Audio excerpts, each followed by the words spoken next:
তুমি এলে শেষে। কবি কমলেশ হালদার, কণ্ঠে ছন্দা মহাপাত্র। এত দিন পার করে অন্তিম ক্ষণে তুমি এলে মোর মনের দ্বারে। তন্দ্রাচ্ছন্ন ও জাগরণে তোমার পথ চেয়ে হয় বেলা শেষ বারে বারে। প্রভাতী আভবরী ভানু মনের দুয়ার খুলে অশ্রুসিক্ত নয়নে কেঁদেছে অবিরত প্রেম ঝড়ে।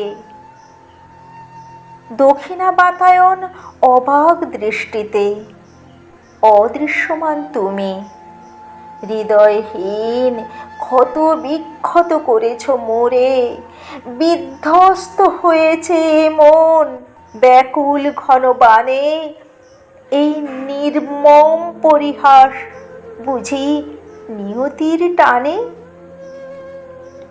মোর কমল হৃদয় বাগিচায় ফুটেছিল কত পুষ্প শত শত। ঝরে গেছে সবই অযত্নে অবহেলায় অবিরাম অবিরত। কিছু মুকুলের ন্যায় থেকে গেল চিরন্তন, পেল চিরদিন অবিচার আগন্তুক অনাহুত। চাওয়া ছিল মোর শুধু ভালোবাসা, আলো আঁধারের কোলে মৃতপ্রায় অবস্থায় সব মনের আশা। স্নেহের বাঁধন ছিন্ন করে চলি আপন পথে। ভালোবাসায় বন্দি তবু থাকে না কেউ চিরদিন একসাথে। মনের মাঝে ঝড় উঠেছে অমোঘ দুঃখ সুখের।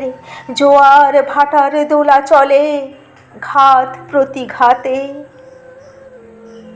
ওগো মোর মন প্রেয়সী, তুমি এলে রজনী রানীর বেশে। বেদনার্ত সুরঞ্জিত সুখের সুর বিদ্ধ হয় মন অবশেষে। আমার শূন্য ভাঙা হৃদয় ফুটে ওঠে কাশ ফুলে। শতরঞ্জির প্রেমের পরশ আমার নয়, ভরে আছে শত শত ভুলে।